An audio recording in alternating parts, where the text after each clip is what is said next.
everyone. Welcome to our lesson on speech styles. By the end of this session, you should be able to employ the appropriate communicative styles for various situations. Now, before we dive into the details, let's first see where this lesson will take us. Here is our outline for today. We will begin with an introduction, a short warm up to get you thinking about how your way of speaking changes depending on who you're talking to. From there, we will connect it to a communication principle you might know that communication is systemic. After that, we'll go through a brief background on speech styles, where the concept came from, what it means, and why is it important.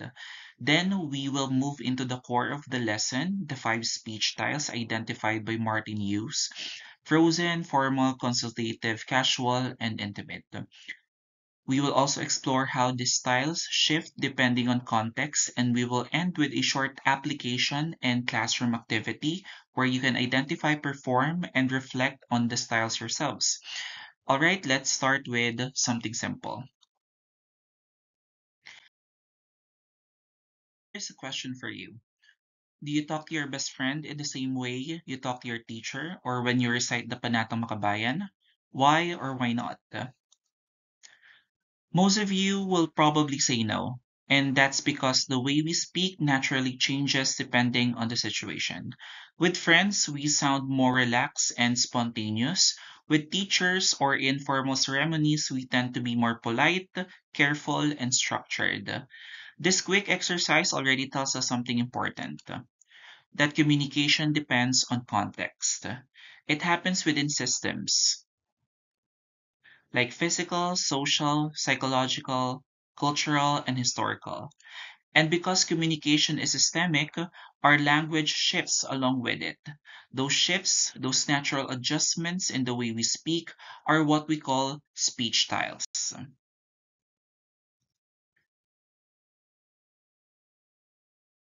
So let's pause on that idea for a moment, that communication depends on context. That idea actually connects to a principle you probably heard before, that communication is systemic. Anyway, before I get into what this principle means, let us unpack first what is meant by principle. In the context of communication, when we say principle, it means a fundamental truth known to a phenomenon, or in our case, communication. Now, what do we mean by systemic? A system is a set of parts that form a whole. None of those parts can function in isolation. Each one works in relation to the others. Communication is exactly like that. When people talk, or when two people talk, they are not just isolated individuals exchanging words. They are part of a larger system of relationships as friends, colleagues, or classmates. That system shapes how the message is sent and received. Place those same individuals in a courtroom, and the legal system dictates how communication unfolds. Change the setting again to a noisy cafeteria or a formal church service, and the physical environment as a system influences tone, formality, even word choice.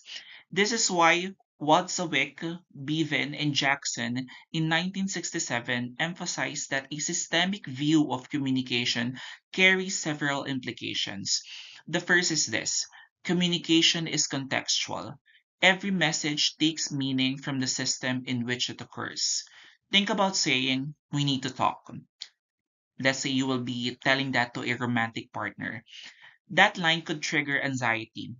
To a classmate, it might mean a project update. To a judge in a courtroom, it signals something entirely different. The words are the same, the system, the context changes the meaning. That is what it means for communication to be systemic. It exists not in isolation, but in interaction with multiple systems, which are social, relational, physical, and cultural, all shaping and reshaping meaning.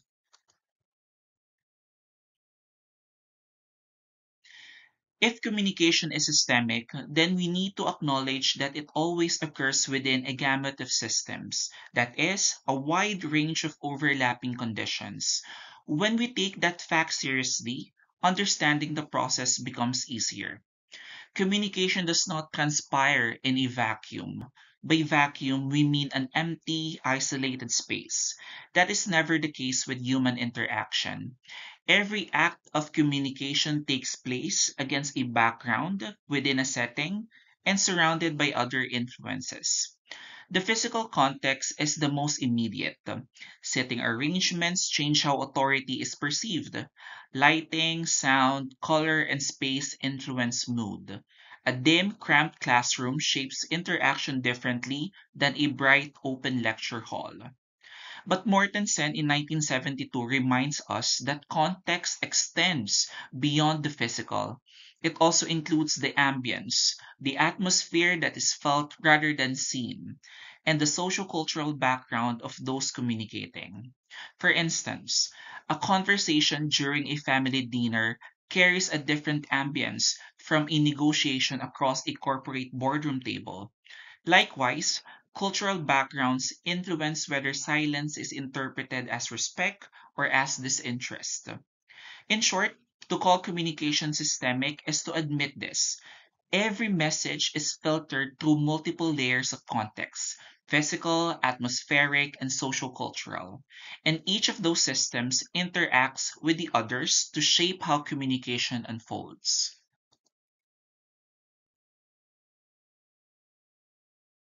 So far, we have said that communication is systemic because it always occurs within overlapping contexts like physical, atmospheric, and social cultural. But context itself has layers.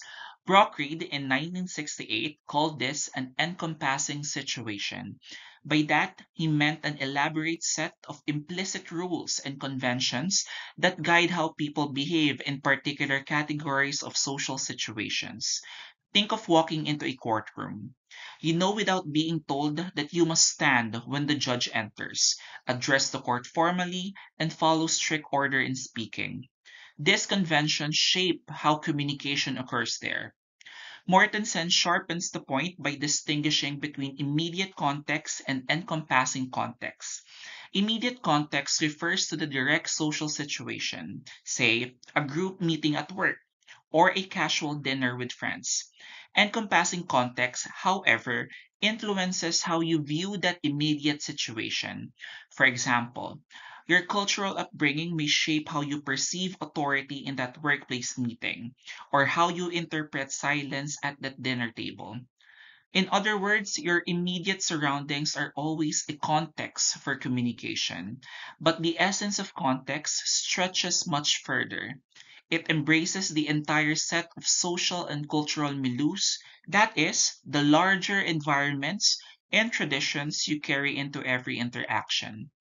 This is what it means to treat communication as systemic.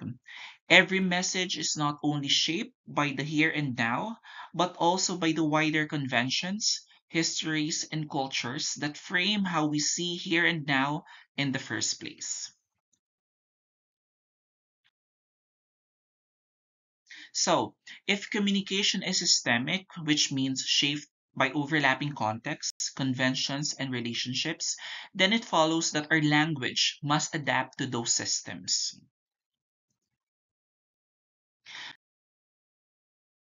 Think about it. The way you speak in a courtroom, a classroom, or a cafeteria isn't random. It's patterned. It reflects how the system expects you to communicate. This brings us to a natural question. If language keeps adjusting depending on social and situational context, can we actually categorize those patterns?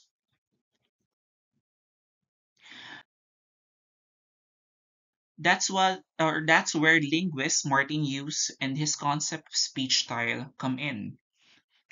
The concept of speech styles was first introduced by Martin Hughes in 1967 through his work titled The Five Clocks. Hughes observed that people don't use language the same way in every situation. Instead, our manner of speaking shifts depending on who we are talking to and what the situation demands. That's the origin of the idea. You simply put structure to what we already do instinctively. Now, on the theoretical side, when we talk about speech style, we mean the manner of expression. how something is said rather than just what is said. It is determined by three key elements: formality, purpose, and the relationship between participants. Let's unpack those briefly. Formality refers to how structured or rigid our language is. For instance, a speech at a graduation ceremony follows a high level of formality, while chatting with a friend does not. On the other hand, the purpose reminds us that our goal affects our language choices. A lecture aims to inform, a debate aims to persuade, and a conversation aims to connect. Finally, relationship points to the social distance between the speakers, how close or distant they are in a role, familiarity, or status. The theory behind this is rooted in social linguistics, which is simply the study of how language functions within society. It looks at how factors like class, culture, and context shape the way people speak. Use so that or he saw that language operates along what he called a continuum of formality. Now, continuum here is an important word. It means a range, not separate boxes, but a smooth flow where one style can blend into another. That is why when you move from a formal conversation to a casual one, there's no sharp break. You simply adjust your tone, your word choice, even your gestures. Each style, according to use, represents a different level of social distance and a different degree of shared understanding between speakers. The closer people are, the more relaxed their language becomes. The greater the distance, the more formal and structured their language tends to be.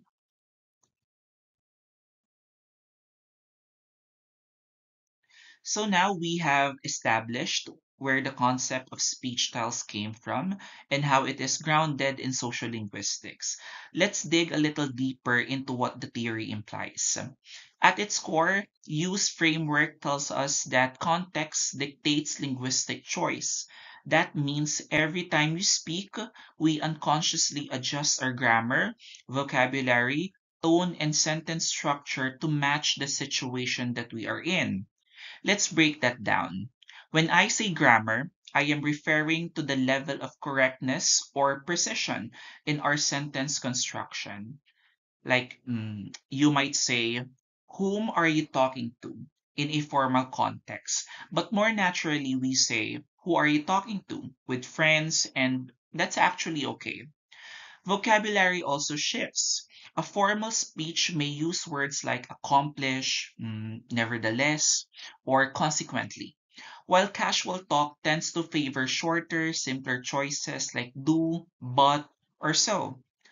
The tone or the emotional and attitudinal quality of your voice likewise adapts.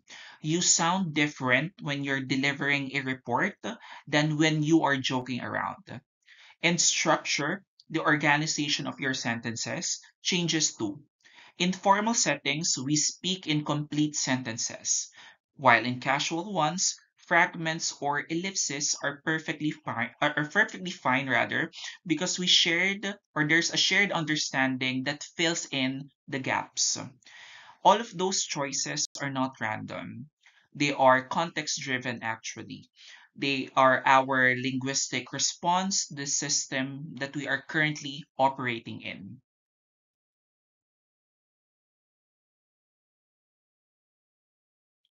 Now, use visualize this adjustment through what he called the continuum of formality. I have already mentioned this in the previous slide. But again, a continuum means something that flows from one end to another, not rigid boxes, but gradual shifts. Imagine a sliding scale that runs from frozen at one end to intimate at the other, like what you are seeing now in our presentation.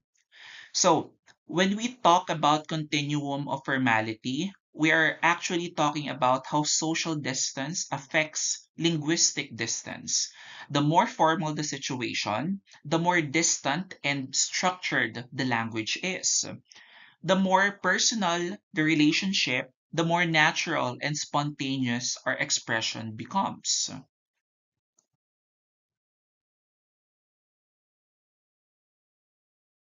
And that's the core idea behind use model. The way we speak mirrors the social system we are a part of. Speech styles are not just grammar patterns, but they are actually linguistic reflections of social structure and context. They show us that language, like society itself, constantly adjusts to maintain balance, respect, and meaning in human interaction.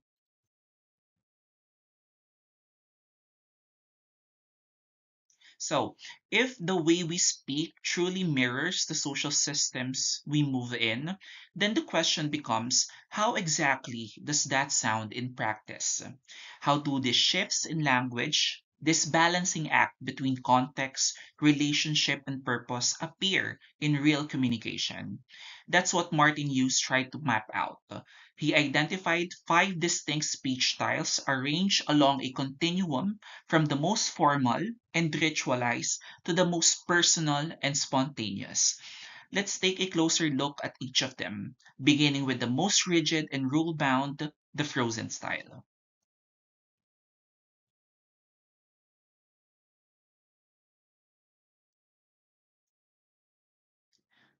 The word frozen here is not literal, by the way.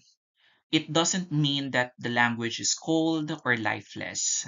It actually means that the form of the language is fixed, unchanging, and preserved through time. In other words, this kind of language has already been set. You can't alter or improvise it without changing its meaning or violating the tradition it represents. This is the most formal and ritualized kind of communication.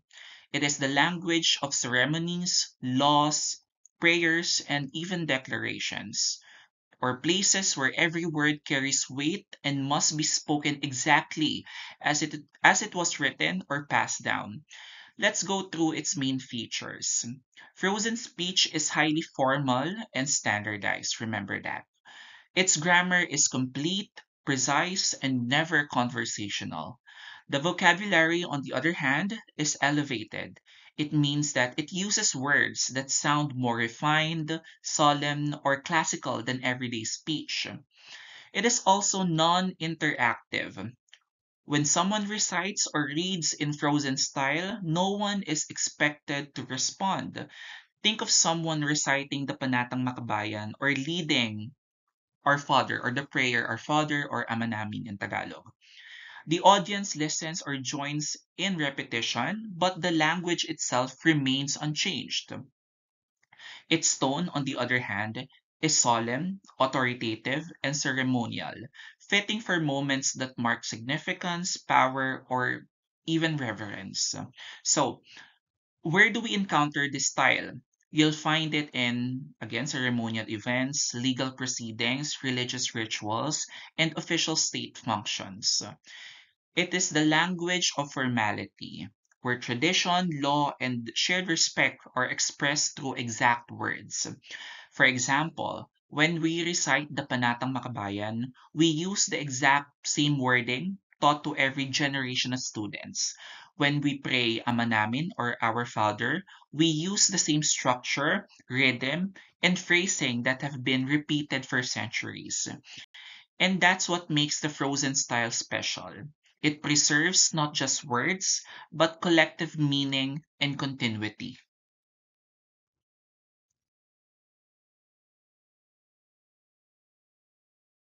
Now, if you think about it, this kind of language, the Frozen style, feels almost sacred, doesn't it?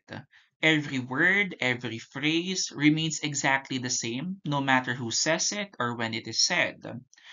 But that leads us to an interesting question. Why does it have to stay that way?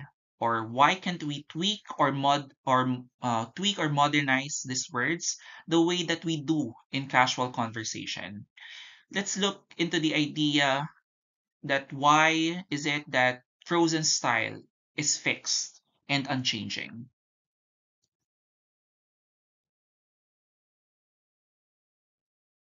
So why exactly is the Frozen style fixed and unchanging? One of the reasons lies in what it represents, which is tradition and authority. Frozen texts are not just a string of words. Again, they carry cultural, religious, or legal weight that connects generations, institutions, and communities. They serve as anchors of shared meaning, or documents or expressions that define who we are as a people, what we believe in, and how we organize our society. That's why even a small change, a single word like a shift in phrasing, could distort or weaken the original intent of those texts. Let's take the Constitution for example. Every article and clause must be read exactly as it is written. Altering even one term could change the scope of a law or its interpretation. The same applies to religious prayers.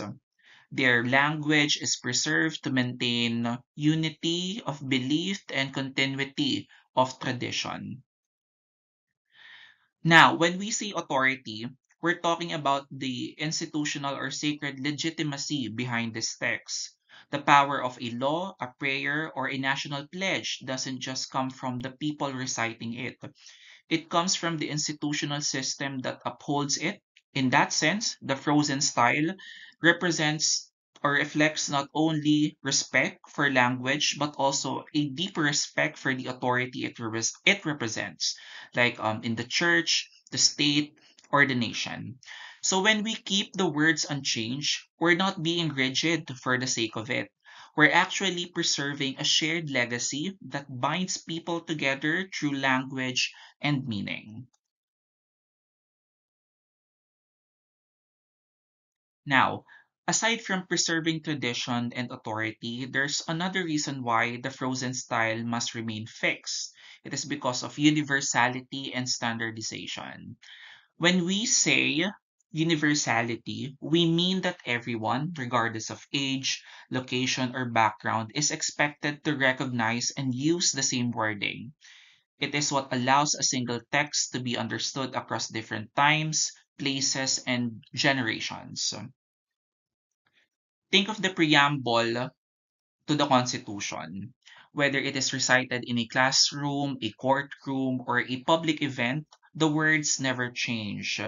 That consistency ensures that meaning and the values behind it stay the same for everyone who says it. Now, the term standardization is important. To standardize something means to establish a uniform version that everyone agrees to follow. In the context of language, standardization maintains clarity, consistency, and authority, no matter who delivers the message. This is crucial for documents that define collective identity or social order. Imagine if every school, province, or organization decided to rewrite the national pledge in their own way. We would lose the shared version that unites us. So, what I'm saying is universality ensures that everyone speaks the same text, while standardization ensures that it stays the same over time. That is what gives the frozen style its endurance. It is not fixed, or it is not just fixed, but it's actually shared, preserved, and replicated so that meaning remains stable across generations.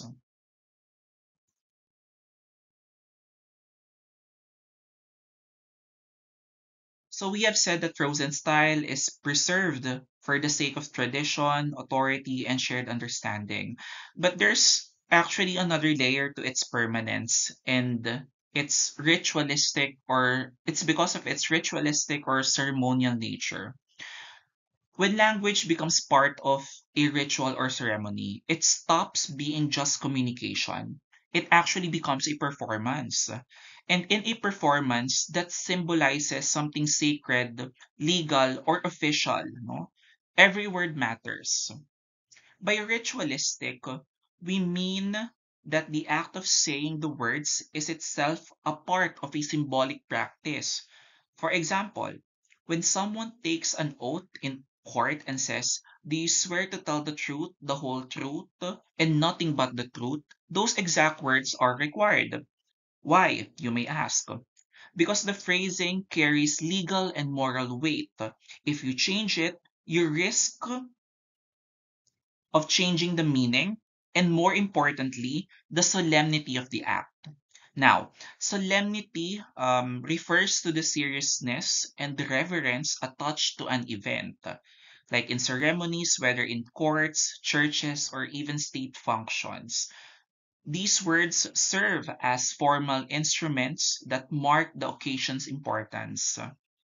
They are not just describing reality, they are actually enacting it. In other words, when a judge administers an oath, when a couple says their wedding vows, or when citizens recite a pledge, the act of speaking is the event itself. This is why frozen language is so closely tied to being a ritual. Any deviation, even minor deviations, could break the symbolic continuity that gives the moment its power. So the frozen style stays fixed not only to preserve meaning or standardization, but because it sustains the ritual integrity of the act it represents. So far, we have seen that the frozen style stays unchanged because it preserves tradition, ensures uniformity, and sustains the ritual significance of important acts. But there's one last, and perhaps the most linguistic reason why it must remain fixed: its immutability of meaning. When we say immutable, we mean unchangeable. In the frozen style, meaning is inseparable from the exact wording. The language and the message are fused. Change one and you alter the other. Take the Panatang Makabayan again as example. Its phrasing has been carefully crafted to express patriotism and collective identity. If you try to paraphrase it, say, if you try paraphrasing the line, iniibig ko ang Pilipinas into mahal ko ang Pilipinas, the emotional tone and official resonance shift. Even if the surface meaning seems similar, it's no longer the same text. It's now a personal statement rather than a national vow. The same applies to prayers like the Ama Namin again and Our Father. Its structure, rhythm, and vocabulary have theological weight. Each line carries doctrinal meaning that was developed, preserved, and sanctified through time. If we alter it freely, it loses that doctrinal authority and historical continuity. That is why, as well, we are able to distinguish religious sectors just by the way they recite their prayers. This is what immutability of meaning means in the context of frozen style. That the words themselves are the meaning. You can't separate the content from the form. It's not just what is said, but how it is said that gives the text its full significance. In ordinary conversation, we can rephrase, shorten, or modernize expressions without much loss. But in frozen style, rewording creates distortion. That is why these texts, whether legal, religious, or national, they remain untouched because they embody the idea that some meanings must stay constant to preserve identity, faith, and collective memory.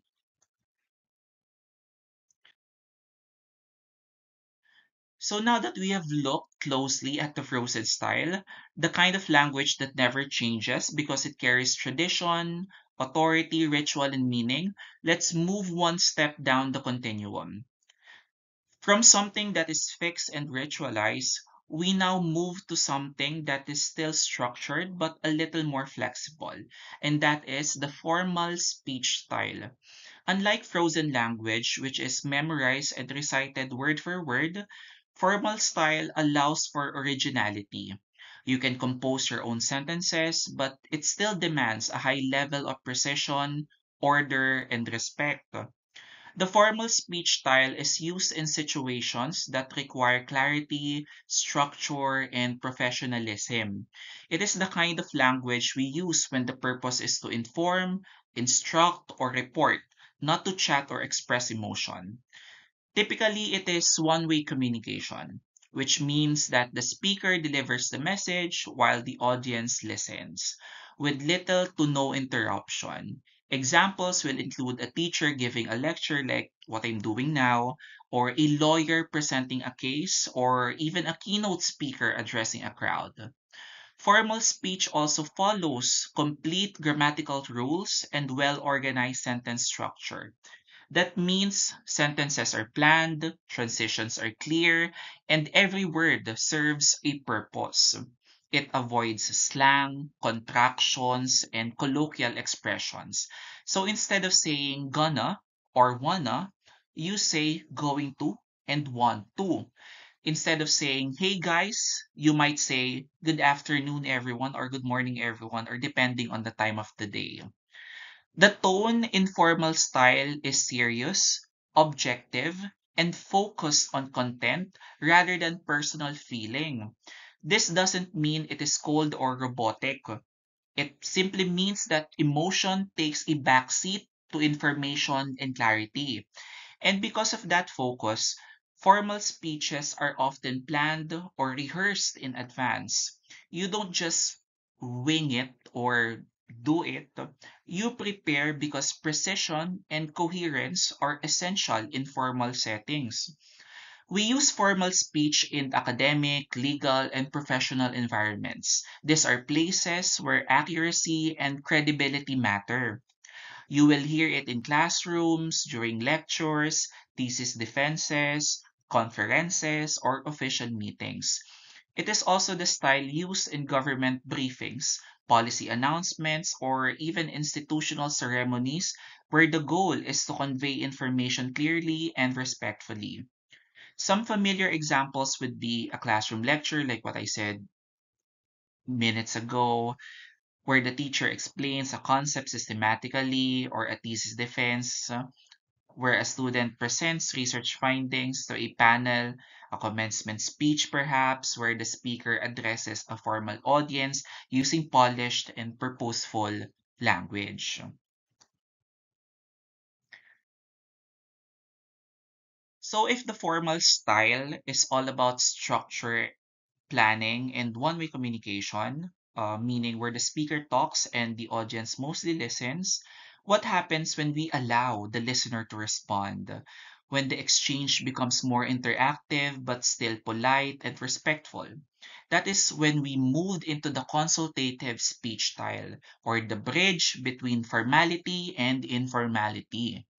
The consultative style serves as a middle ground between the rigid precision of formal speech and the easy familiarity of casual conversation.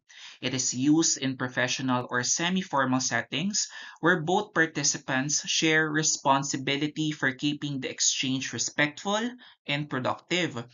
Unlike the formal style, which is mostly one way, the consultative style is two-way communication, meaning to say there's an exchange of ideas, questions, clarifications, and responses, but within the boundaries of courtesy and professionalism. You can think of it as a style of collaboration, meaning to say, both speaker and listener contribute to meaning making but still observe social distance and politeness. And by social distance, we mean not the literal social distance. It means the figurative social distance, where relationship with the person you're talking to matter. So the consultative speech style to add is also interactive, polite, and cooperative. The tone is professional, though slightly relaxed, not stiff, but still respectful. In consultative exchanges, listeners are expected to give feedback, either verbally or non-verbally. Feedback can be as simple as nodding, saying I see, or asking follow-up questions. You'll also notice the use of courtesy markers like or phrases that soften communication and show respect. Examples of courtesy markers are please, thank you, excuse me, I understand, or if I may. These phrases they signal awareness of social boundaries while keeping the interaction warm and collaborative. The consultative style also commonly appears in workplace discussions, academic consultations, and service interactions. You will encounter this type of style between teacher and student, doctor and patient, manager and employee, or even between customers and service staff in professional settings. In all of these contexts, there's a balance. There's a sense of respect for roles and expertise, but also a space for dialogue.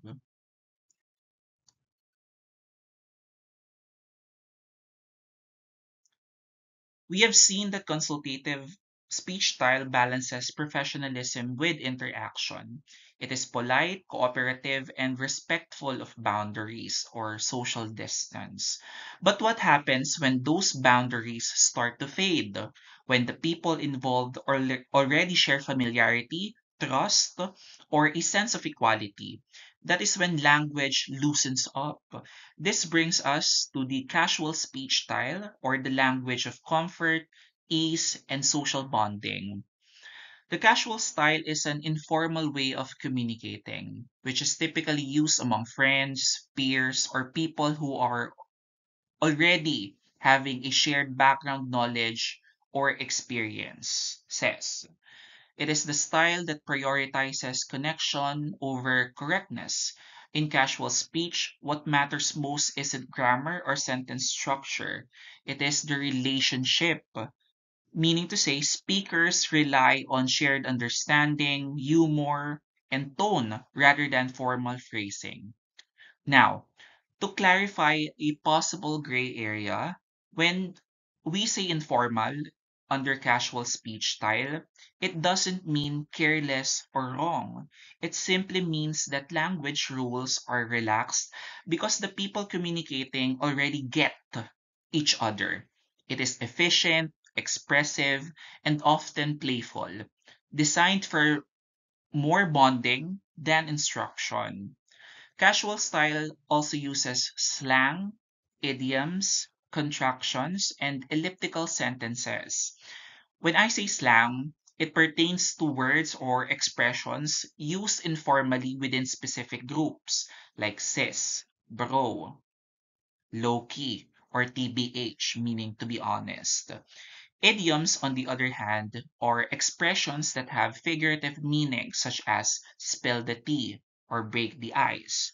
Those expressions do not mean literal. They have their figurative meanings. And elliptical sentences, they are those that omit certain words because they are understood rather from context. For example, saying coming instead of are you coming? Okay, that is an example of an elliptical sentence. The tone in casual speech style is spontaneous, relaxed, and expressive. People laugh more, they interrupt each other, they use exaggerations or shared inside jokes. That is because meaning isn't only in the words, it's also in gestures, intonation, and shared references. You will encounter casual speech in everyday conversations among classmates, teammates, colleagues, or close acquaintances. It's also the dominant style in group chats, social media messages, and informal online interactions. In these spaces, language shifts quickly. Abbreviations, memes, emojis, and even tone indicators become part of communication. It is dynamic and adaptive, which reflects the rhythm of real life friendships or relationships.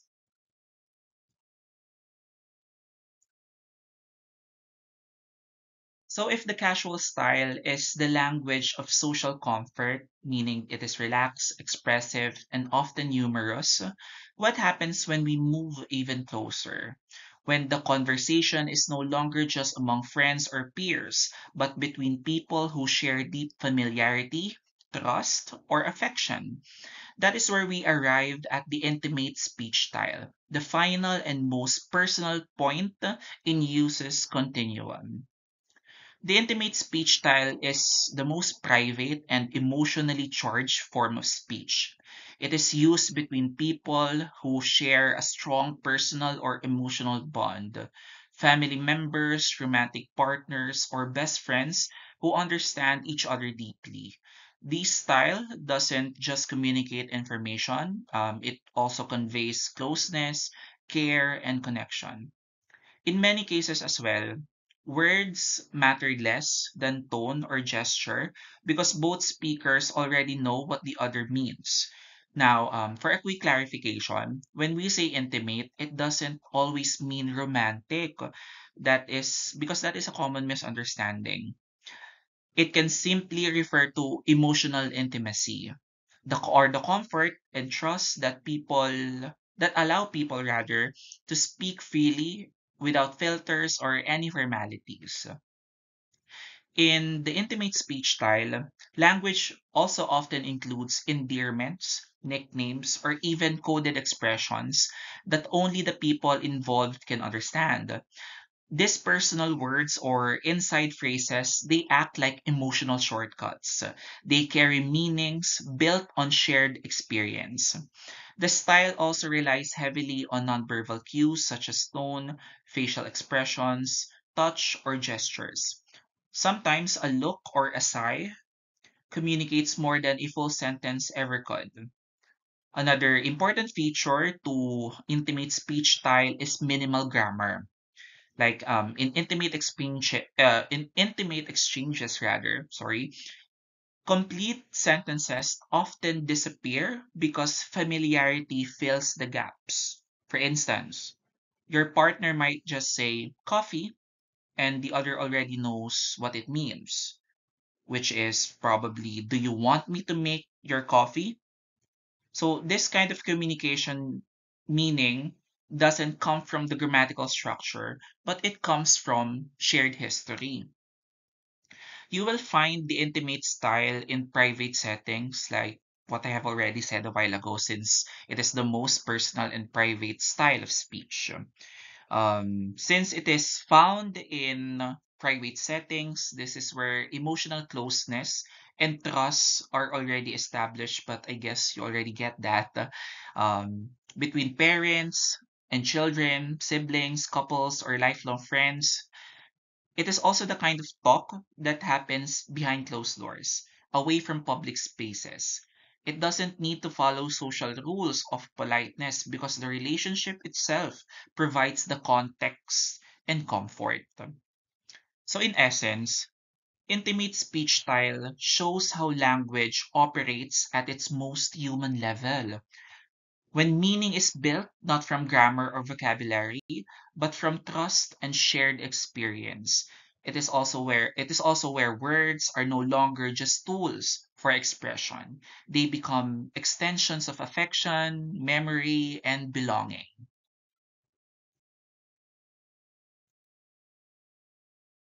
As we have seen from Frozen to Intimate, every speech style reflects not just how we talk, but why we talk that way, depending on who we are speaking to and what the situation demands. Now, here is where it all comes together. If our speech styles shift based on context, what exactly drives those changes? How do our surroundings, like physical, social, and even cultural, influence the way we move from one style to another? That brings us to the next part of our discussion, which is on linking context and dynamic shifts, milieus, and code switching.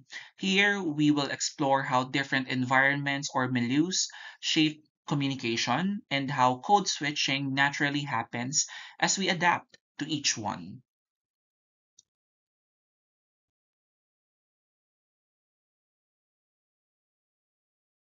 When we talk about linking context and dynamic shifts, what we're really talking about is how milieu, that is, the environment or setting in which communication occurs, influences the way we choose our speech style.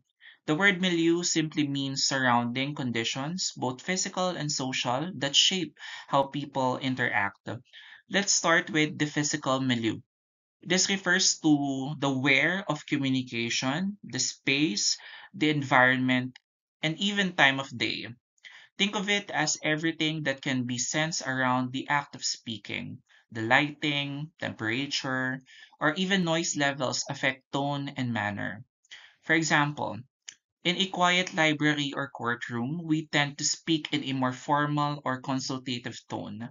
The place itself demands control and structure. But move that same conversation to a canteen, cafeteria, a park, and the tone naturally loosens. Distance also matters. A lecture hall encourages a formal style because the speaker and audience are physically apart, while a small group seated closely might slip into a casual or consultative tone simply because the space invites it.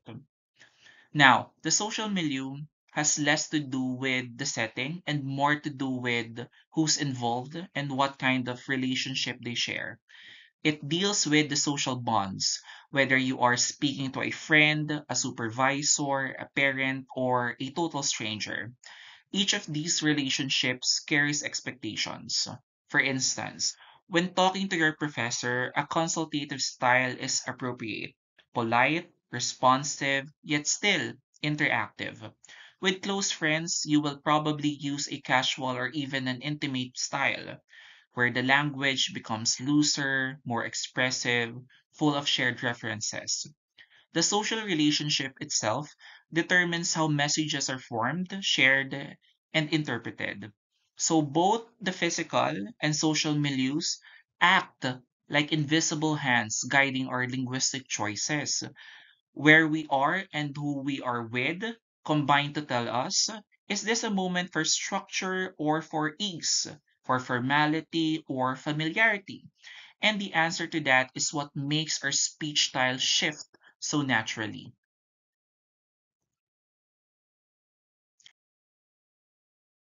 The physical and social milieus shape where and with whom communication happens, the next layers show us what's going on inside and beyond the speakers. The psychological, cultural, and historical milieus. These three are less visible, but they have just as much influence on how we choose our speech style. Let's start with the psychological milieu. This pertains to the internal state of the communicators, meaning their mood, feelings, attitudes, or even mental readiness to engage. Simply put, how you feel affects how you speak. When someone is anxious, their tone might become formal or reserved even in an informal setting. On the other hand, if they are relaxed or happy, they might use a more casual or intimate tone, even with the people they don't know well. This is why psychological context can blur the lines between styles. A normally consultative student might sound casual if they feel at ease with their teacher, while the same student might revert to a formal tone during an oral exam. Emotional climate then becomes a silent factor that colors linguistic choices. Next is the cultural milieu, which refers to the shared beliefs, values, norms, and traditions of a larger community. Culture dictates what counts as polite, respectful, or even rude. For example, in Filipino culture, showing paggalang through honorifics like po and opo is expected in formal or consultative settings. In other cultures, directness might be valued over deference, which could make those same expressions seem unnecessary. Culture defines what linguistic behavior is acceptable. They shape both how we say things and when certain styles are appropriate. Finally, the historical milieu ties the present act of communication to what has come before. It's about shared history, the background of previous interactions between communicators. If you have built trust or rapport with someone, you might naturally shift to a casual or intimate style. But if the last exchange involved conflict or misunderstanding, you might speak more cautiously, even formally. Historical context reminds us that every conversation carries traces of past communication. The tone, phrasing, or even silence may reflect what has already been said or left unsaid before. So these milieus, psychological, cultural, and historical, they form the deeper systems that influence our speech styles. They remind us that communication isn't just about what's happening right now. It is shaped by what's happening within us, what's shared by our communities, and what's already happened between us.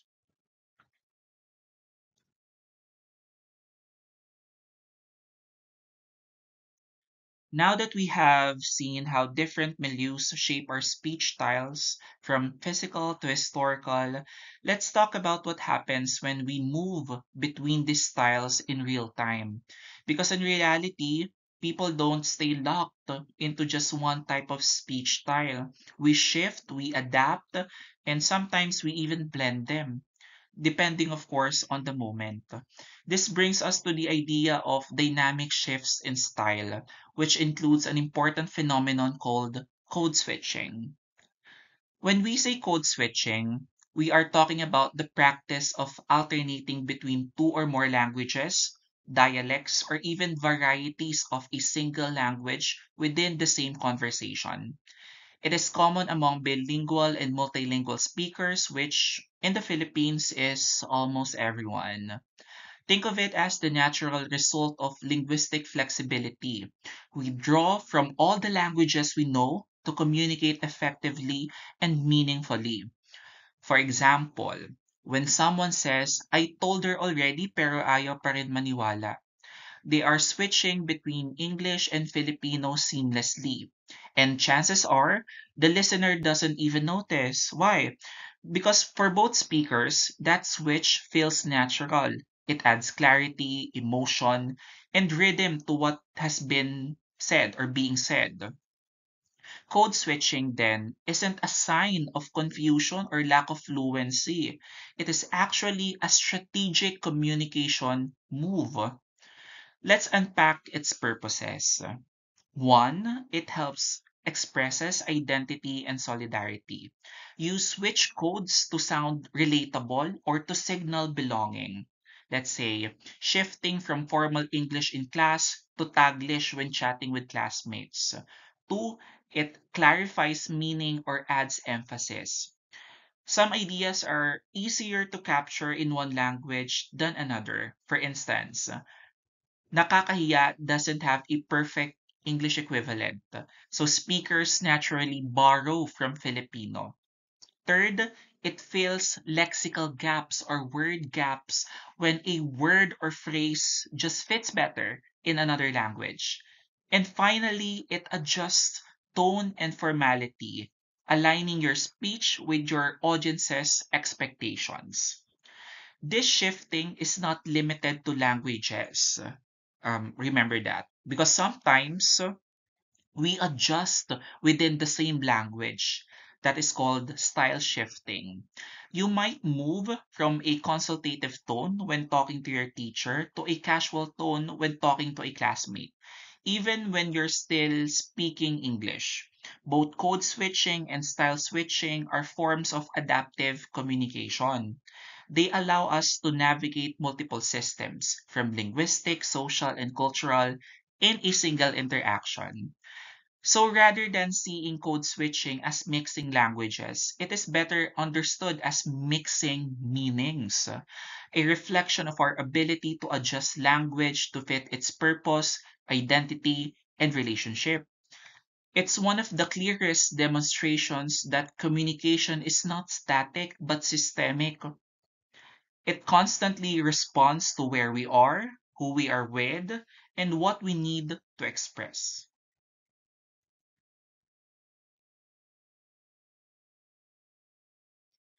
So now that we have seen what code switching looks like in practice, let's look at it through a wider lens from a social linguistic perspective.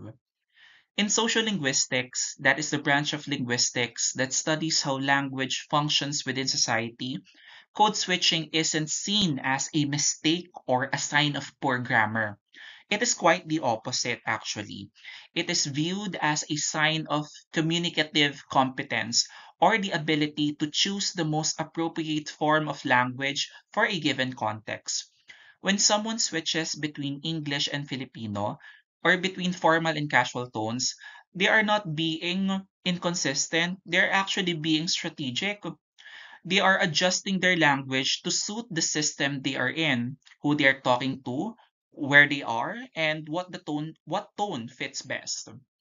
In other words, code switching reflects awareness, awareness of social boundaries and relationships, and of how language operates across them. This is why you might notice people shifting from English during a meeting to Taglish in a small talk after. It is not random. It's an intuitive understanding that the social context has shifted, and therefore the linguistic code should shift too. Now, let's connect that back to speech styles. Code switching often goes hand in hand with style shifting. You might start a conversation in a formal or consultative tone, say, presenting a report, then shift into a casual or even intimate tone when chatting afterward. The language may change, the formality may drop, but both adjustments served one goal: to maintain connection and clarity within changing contexts. That's the key takeaway here. Language use is dynamic, it is not fixed.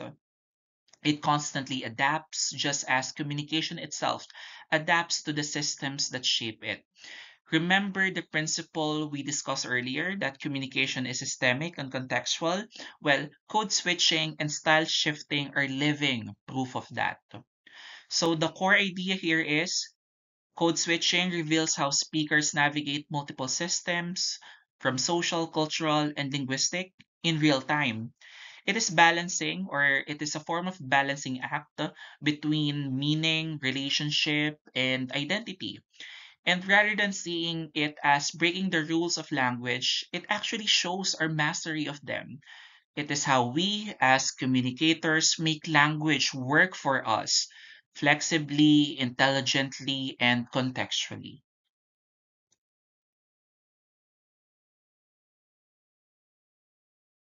So when we say that these patterns we have talked about, from frozen expressions to casual chats, from code switching to style shifting, they all point to one big truth. We don't just use language, we adapt it. Every choice we make when we speak, every tone, word, or phrasing, they respond to something in our context. That brings us to the purpose and importance of speech styles.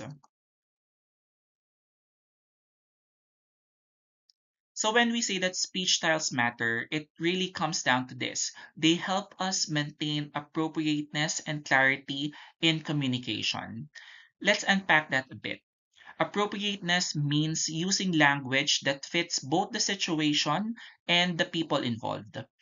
It's about sensitivity to context, meaning knowing when to sound formal, when to sound relaxed, and when to strike a balance between the two.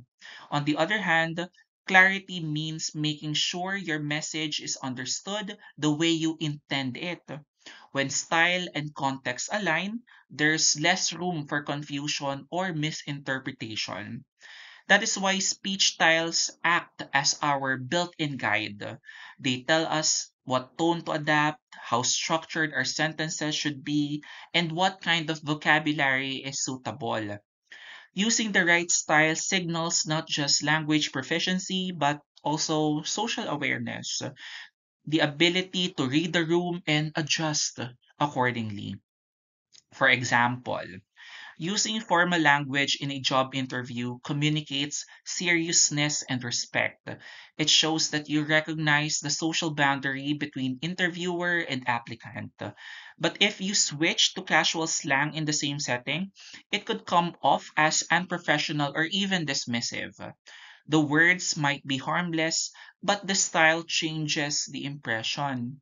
So, in essence, speech styles don't just help us express ideas, they help us express them appropriately and clearly so that both meaning and respect are preserved in any communicative exchange.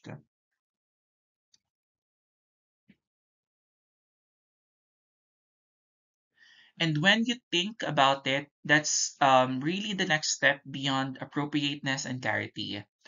It's not just about what you say, but how you say it that determines how effective communication becomes. This brings us to the idea of enhancing communicative competence. Now, Communicative competence is a term from linguistics that goes beyond grammar and vocabulary. It is the ability to use language appropriately in different social contexts, or in other words, it is knowing not just what to say, but how, when, and to whom to say it. Someone may have perfect grammar, but if they don't understand how to adjust their speech depending on the audience or the situation, the communication can still fail. This is where speech styles come in. Understanding them gives us the flexibility or the ability to shift tone, vocabulary, and formality as needed. It also builds what psychologists and linguists often refer to as social intelligence, meaning an awareness of others' expectations and comfort levels during interaction.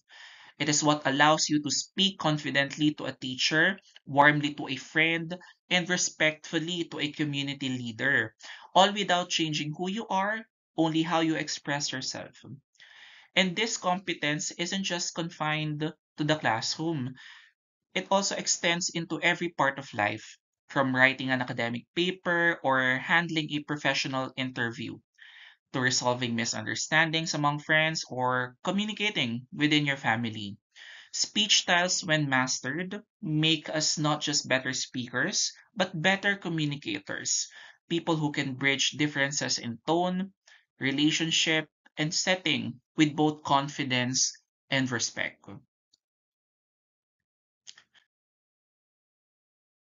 So once we have developed communicative competence or the ability to adjust language based on who we are talking to and where, what comes next is mastery. And that's really the core idea behind understanding speech styles. Mastery of them makes communication adaptive, not mechanical. When we say adaptive, we mean that the speaker can move fluidly from or between different situations without sounding forced or inappropriate. Communication becomes responsive, shaped by context and audience, rather than being robotic or memorized. In contrast, mechanical communication sounds the same everywhere, regardless of situation. It means that it lacks awareness, and that can lead to miscommunication or even offense. Think of it this way: a person who has mastered speech styles can navigate both a formal debate and a casual hangout with equal ease. They can switch from presenting research findings in class to joking with friends afterwards. And both interactions feel natural. That adaptability shows not only language skill, but also emotional and social intelligence. So the core idea is this: speech style mastery keeps communication flexible, clear, and human. It lets us move comfortably across contexts, whether formal or informal, distant or intimate, while preserving both our message and relationships. It is what transforms speech from a mere exchange of words into an act of connection and understanding. That's really where everything we have discussed comes together. Speech styles aren't just categories in a lecture or this lecture. They are reflections of how we live and connect. Every time we adjust how we speak, we're actually showing respect for others, awareness of context, and control over ourselves. So before we move on to the classroom activities, I want you to remember this. How you speak says just as much about your character as it does about your knowledge. Language is, after all, power, but only when used with empathy and intention. Knowing when to sound informal or formal, when to loosen up, and when to simply listen.